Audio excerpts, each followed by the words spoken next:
이사야 선지자는 새로운 역사의 소망을 노래합니다. 사막에 샘물이 나는 비전을 보여주고 메마른 땅에 꽃이 피는 비전을 우리에게 보여줍니다. 패망한 민족의 역사, 아픔, 어둠 가운데 있던 민족에게 하나님이 열어주시는 소망의 역사를 보도록 노래하게 하시는 겁니다. 오늘 성경 본문의 이사야는 이와 같은 아름다운 새 역사를 이끌어갈 메시아가 어린아이로 온다고 증거합니다. 이 메시아가 이사야 말씀 700년 후 베들레헴 마을 구에서 태어난 아기 예수입니다. 그러니 사막에 샘물이 흐르고 메마른 땅에 생명의 새싹이 돋아나는 것은 오늘도 우리들의 삶, 우리들의 가정, 세상 천지에 일어나는 메시아 그리스도가 열어주는 역사의 현실입니다. 현실.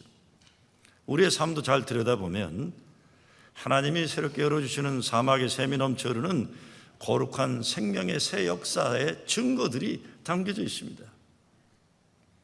오늘 3부 예배 때 많은 아이들이 세례를 받습니다. 한 아기마다 가정에 담겨져 있는 소망이 있고 한 아기가 그 가정에 주어지기까지 가정마다 나름대로 메마른 땅에 샘물이 흘러나온 하나님 은혜의 증거들이 다 있는 것입니다. 어른들 세례도 마찬가지죠. 사막의 삶의 현실에서 예수님 만나 예수님이 꽃 피워주신 생명, 사랑에 다시 살게 된 역사가 있기 때문에 그런 것입니다. 전 요즘 그런 거 많이 생각합니다. 주일날 예배 드릴 수 있다는 것, 더군다나 가족들이 함께 예배 드릴 수 있다는 것, 엄청난 하나님 은혜예요. 그리고 욕심이 많아가지고 아주 평범한 것이 얼마나 기적과 같이 귀한 것인지 모르고 살아서 그렇지 하루하루의 삶 자체가 하나님의 큰 은혜가 아닐 수 없습니다. 우리가 예배를 통해 하늘에서 내려주신 생명의 물줄기에서 물을 마시고 광야 같은 인생을 살지만 성령께서 메마른 땅의 샘물로 꼭 필요한 하늘의 생명수를 마시게 하고 교회에서 생수의 강이 흘러나오게 해서 성도들의 가정에 사막과 같은 황무지에 꽃을 피울 수 있게 하는 겁니다. 교회가 어떤 곳인가 생각하게 만든 아주 평범한 이런 이야기가 있습니다.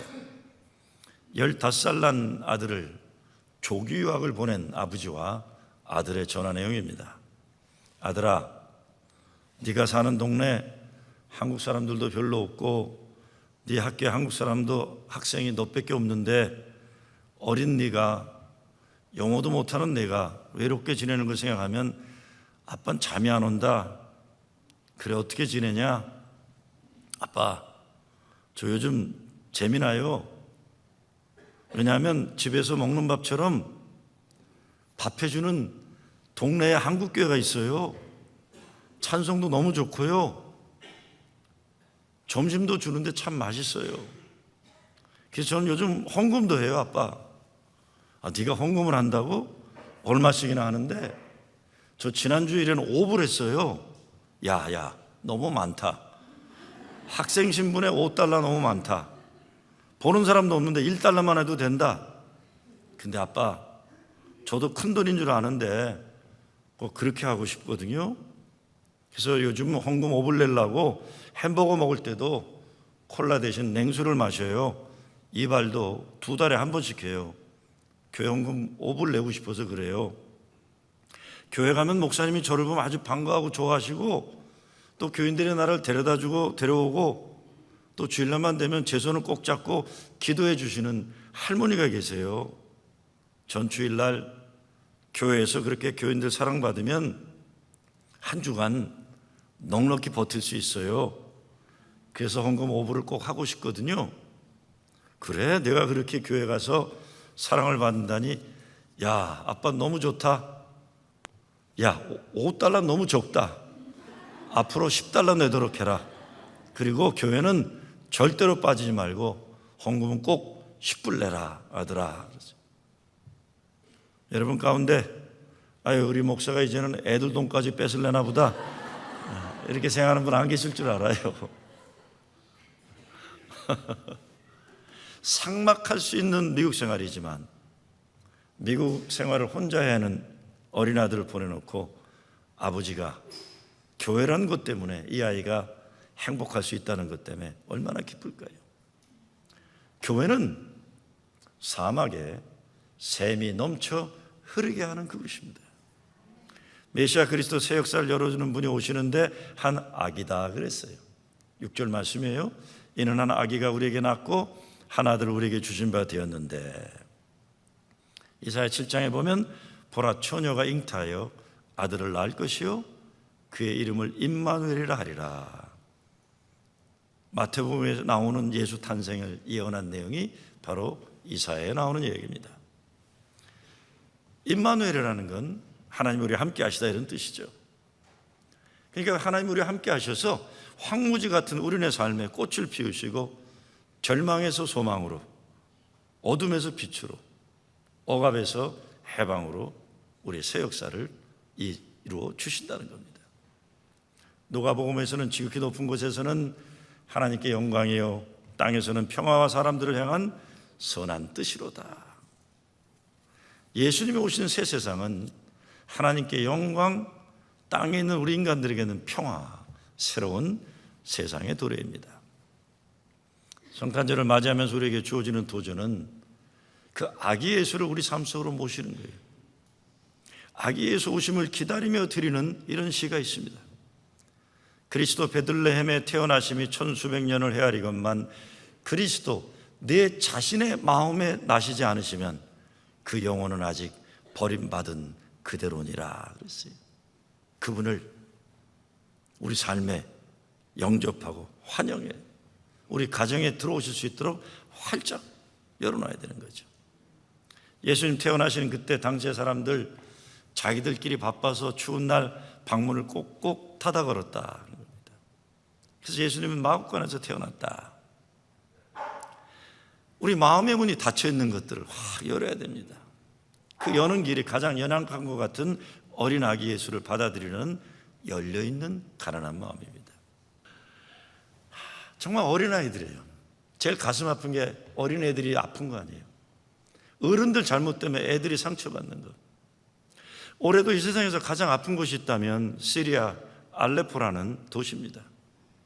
지난주 타임 매거진 표지에 시리아 폭격에서 살아난 어린아이의 사진이 나왔어요. 폭격 맞아서 애가 상처가 있는데 어린애가 웃고 있어요. 베이비가. 그 사진이 나왔어요. 얼마 전에 수만 명의 목숨을 앗아간 시리아 내전에 대한 비디오 클립을 봤는데 폭격으로 인해서 빌딩이 무너졌는데 어린애의 울음소리가 들리니까 어른들이 막 몰려들어갔고 거기 있던 세멘트를 다 뒤집어내고 막 미친 듯이 삿도 없이 손으로 어른들이 그 흙더미를 파내러 가는 거예요. 이 애를 살리려고. 막 진짜 삿도 없이 손으로 막 어른들이 울면서 파내러 가는데 얘가 살아난 거예요. 살아난 거예요. 그랬더니 그 주변에 있던 사람들이 좋아서 박수치고 하늘을 향해 감사하고 소리 지르는데 수만 명 수천 명이 죽었지만 한 아이가 살아나는 그 상황에서 광적으로 울며 기뻐하는 걸 봤습니다. 그거 보면 그런 생각했어요.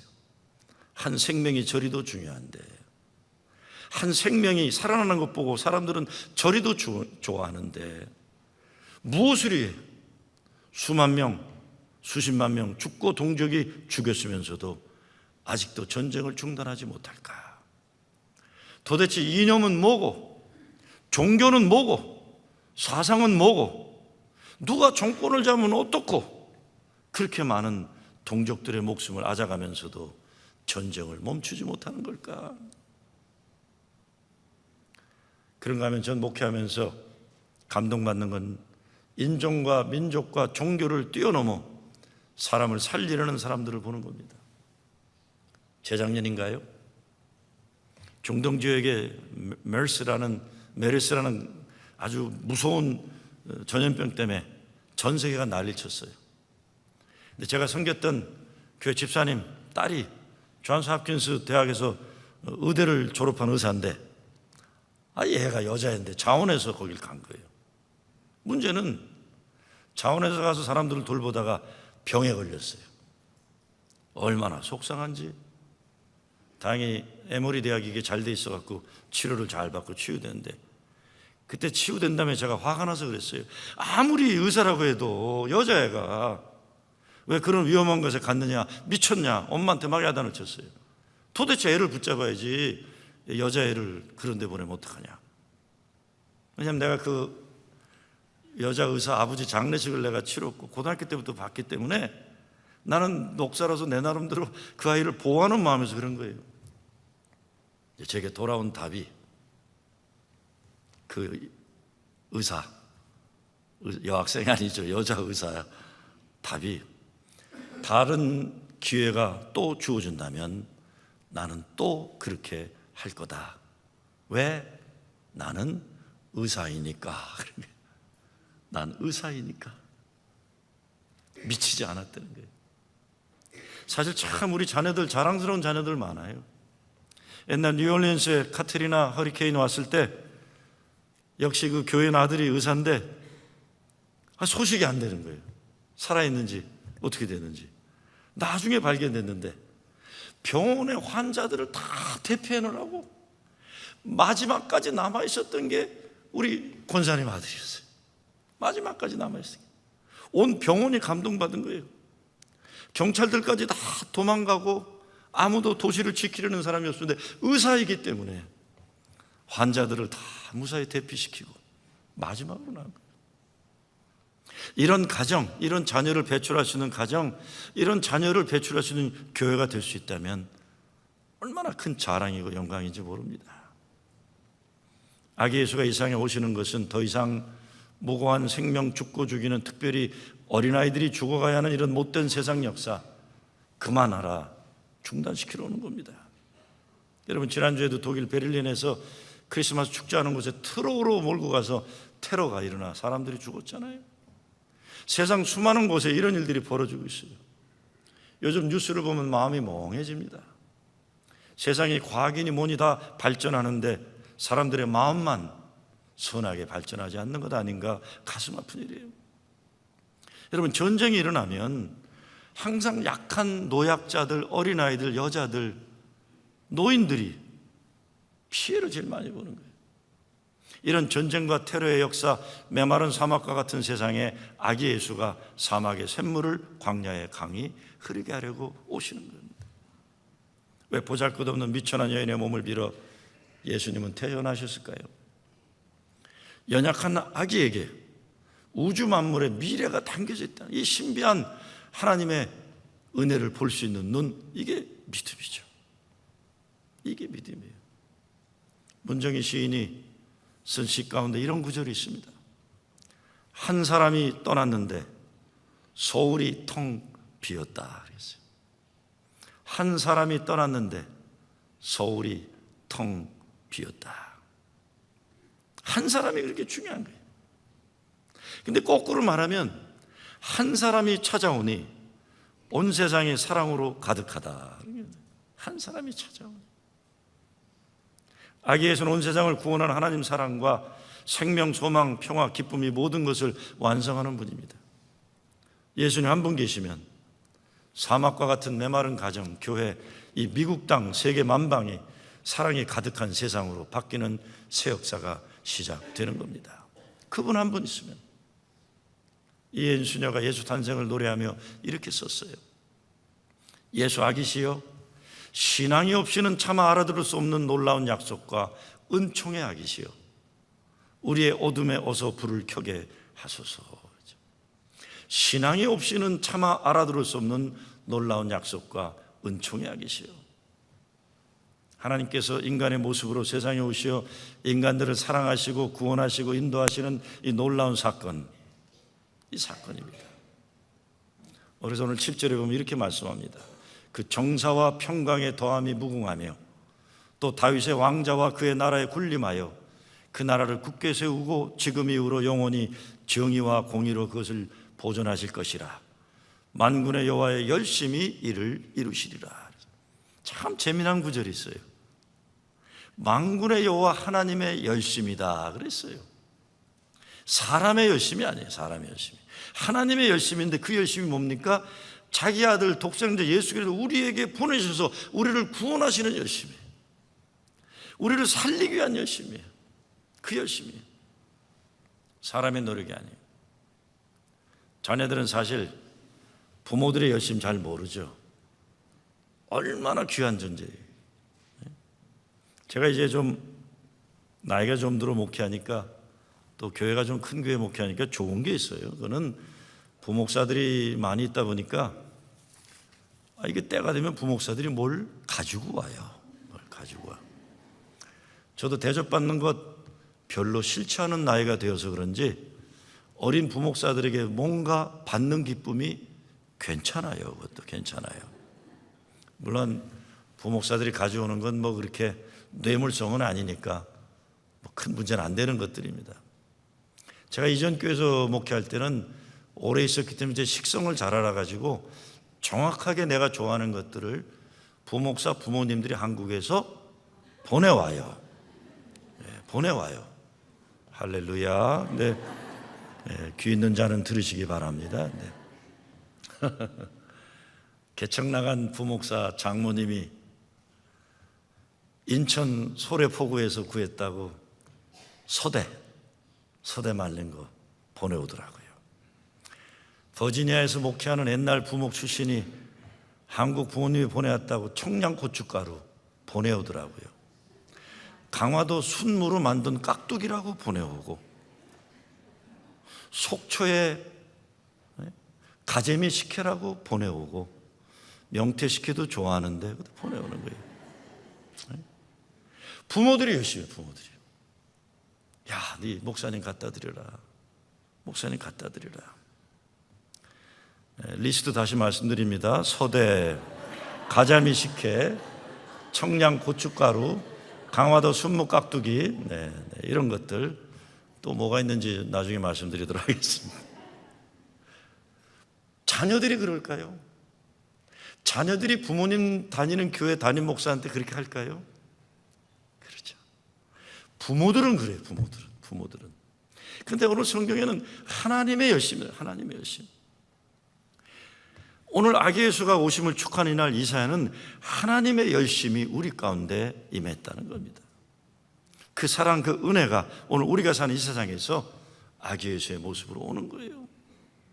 나를 위해 전능하신 능력으로 함께 하신 하나님의 열심을 우리는 경험해야 되는 날이 바로 이 날. 하나님이 열심으로 우리를 사랑하신 거예요. 열심으로. 사도 바울이 간증한 것처럼 나의 나됨은 오직 하나님의 은혜라. 하나님의 열심이. 우리를 향하신 하나님의 열심의 특심, 최고 증거가 예수 그리스도 이 땅에 오신 겁니다. 그 사랑 때문에 저와 여러분이 사랑할 수 있고 소망할 수 있고 기뻐할 수 있고 평화 생명으로 살아가는 거예요. 그 하나님의 열심이 우리에게 있기 때문에 우리도 열심히 사는 겁니다. 더욱 사랑하고 더욱 은혜롭게 더욱 감사하고 더 큰 열정으로 주의 사랑과 영광되는 삶을 사는 겁니다. 메시아 탄생의 현장을 신약성경은 말구유라고 했어요. 사람들이 제각기 자기 살 길 찾느라 어린아이를 마구간에서 태어나게 했고 말 밥통에 놓이게 한 그 각박하고 아프고 어려운 현실의 인생인데, 그런데 그 가운데 부족하고 모자라는 사람들 같지만 그 사람들이 모여서 하나님 위대한 새 역사를 이룬다는 것 성경은 증거하는 겁니다. 오늘 우리 성탄절 우리가 꼭 붙잡아야 하는 게 뭡니까? 첫째, 하나님이 함께 하신다. 이 임마누엘 예수님, 이 복음을 꼭 붙잡아야 돼요. 하나님이 함께 하시는 것만큼 좋은 게 어디 있겠습니까? 아무리 인생이 어렵고 힘들어도 하나님이 함께 하시면 살 수 있는 거예요. 두 번째, 우리가 천사가 되어서 다른 사람들에게 소망과 힘이 되어주고 예수님 생명과 사랑을 나누는 거죠. 진짜 어제 저 감동받았어요. 자기와 집안 식구도 아닌데 우리 애들이 서로 이렇게 지켜주는 거 보고 그 우유병문 그 애기가 여기서도 사랑받고 저기서도 사랑받고 여기서 사랑받는데 우리 주일학교들이 다 감싸주는 거예요. 얼마나 감사했는지 몰라요. 그게 천사죠. 다른 열심이 아니라 하나님 우리에게 주신 생명과 사랑의 열심으로 그 사랑 교회에서 나누는 거죠. 예인 수녀가 이렇게 기도합니다. 눈 속에 묻혀서도 일어서는 보리처럼 우리의 온 가슴에 푸른 희망 키우며 어린이로 맑아져야 하리. 얼음 밑에서도 쉼없이 흐르는 냇물처럼 있는 그대로의 경험함으로 우리 모두 이웃에게 기쁨이 되어야 하리. 살아있는 우리 모두 더 이상 죄를 짓지 말라 맑은 마음으로 겸손하게 내려앉기를, 서로 먼저 사랑하는 일에만 깨어있기를 침묵으로 외치는 작은 예수여. 무엇보다 성탄 계절의 핵심은 사랑의 나눔입니다. 특별히 소망이 끊어진 사람들에게, 사랑을 잃어버린 사람들에게, 기쁨을 빼앗긴 사람들에게, 평화를 포기한 사람들에게 하나님이 함께 하신다는 큰 기쁜 소식, 예수 임마누엘을 나누는 겁니다. 크리스마스가 되면 꼭 나누고 싶은 글이 있어요. 제가 뉴욕에 오니까 더 의미가 있는 것 같아요. 존 타머스 억스라는 가수가 쓴 간증인데 제목은 스타벅스에서 카푸치노 기계를 잠재운 노래, 참새를 바라보시는 하나님. 맨하탄 51가 브로드웨이에 스타벅스가 있대요. 추운 겨울 몇 년 전에 일어난 이야기입니다. 12월에 맨하탄 추위는 사람들을 모두 움츠리게 하고 따뜻한 곳을 찾게 합니다. 그런 날 나 같은 가수들에게는 스타벅스에서 연주를 한다는 것은 돈을 제대로 벌 수 있는 대박의 날입니다. 내 친구와 함께 키보드와 기타 그리고 몇 가지 커리비안식 타악기를 가지고 40년대부터 90년대에 이르는 발라드형의 노래를 부르고 있었습니다. 내가 If You Don't Know Me By Now 이 노래를 감정을 섞어 부르는데 앞에 있는 어느 중년 여인이 손가락으로 박자를 맞추며 노래를 따라 부르는 것이었습니다. 조금 별난 아줌마라고 생각하고 있는데 노래가 끝나고 나니까 내게 다가와 그녀는 노래를 따라 불러 미안하다고 사과를 하는 것이었습니다. 그래서 예의상 나는 아니라고, 오히려 내 노래를 즐겨준 것이 감사하다고 하면서 혹시 다음 노래 나와 함께 부르지 않겠냐고 초대를 했습니다. 신기하게도 그녀는 흔쾌히 내 제안을 받아들였습니다. 곡을 당신이 고르라고 했더니 그녀가 하는 말이 혹시 찬송가 하는 노래가 있느냐 했습니다. 그래서 나는 어려서부터 교회 자랐기 때문에 찬송가는 자신이 있다고 말했습니다. 아무 찬송이나 제안하라고 했더니 자기는 많이 모른다고 주저하면서 제가 혹시 하나님의 눈이 참새를 보신다를 아느냐고 했더니 잠시 침묵을 하던 그녀가 같이 부르자고 했습니다. 함께 불렀습니다. 그녀가 부릅니다. Why should I be discouraged? Why should the shadows come? 그녀의 목소리가 얼마나 간절하고 호소력이 있는지 커피 마시면서 시끄럽던 스타벅스 안에 있는 사람들이 모든 것을 중단하는 것 같았습니다. 카푸치노 커피 기계 소리마저 줄어들더니 완전히 조용해지면서 노래소리에 빠져 들어가고 있었습니다. 노래가 마지막에 이르게 되어 그녀가 I sing because I'm happy. I sing because I'm free. His eyes is on the sparrow. And I know He watches me. 이 순간 스타벅스 안은 거룩한 순간이 되었습니다. 노래가 끝나니 스타벅스에 있던 모든 사람이 일어나 기립박수를 쳤습니다. 마치 매진된 카네기홀 연주 마지막 기립박수 같은 그런 분위기였습니다. 너무 박수소리가 커서 귀가 멍멍해졌는데 그녀는 부끄러워 고개를 숙이며 자기 자리로 돌아갔습니다. 그래도 박수를 계속 치니까 일어나서 인사하고는 이제들 커피들 맛있게 드세요. 감사합니다 하고 인사를 하고 앉았습니다. 그래도 사람들이 계속 박수를 치니까 내가 그녀 어깨를 감싸며 오늘 당신의 노래는 너무 아름다웠습니다. 올해 최고의 기쁨을 내게 주셨습니다 하고 인사했습니다. 그랬더니 그녀가 하는 말이 당신이 그 노래를 생각했다는 것이 너무도 신기합니다라고 말을 합니다. 왜 그러느냐고 했더니 주춤거리던 그녀가 하는 말이 내 딸이 가장 좋아하던 노래입니다라고 했습니다. 정말 그러냐고 놀라했더니 그녀가 하는 말이 내 딸은 16살이었습니다. 지난주에 뇌 종양으로 세상을 떠났어요라고 하는 것이었습니다. 그녀의 말에 놀라 무슨 말을 해야 할지 몰라 하다가 결국 괜찮겠어요 하고 물었더니 그녀 눈에 눈물이 고였지만 미소를 지으며 내 손을 잡더니 이렇게 말하는 것이었습니다. 괜찮을 거예요. 그저 계속 주님을 믿고 그분의 노래를 불러야죠. 괜찮을 거예요. 오히려 나를 위로하는 것이었습니다.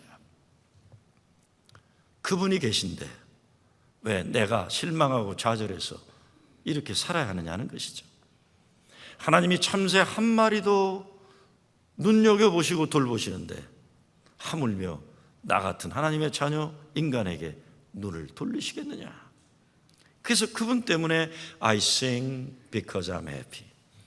I sing because I'm free. 이것이 우리의 노래이고 우리의 간증이 될 수 있는 거죠. 성탄절은 그래서 하나님의 노래를 부르는 계절이에요.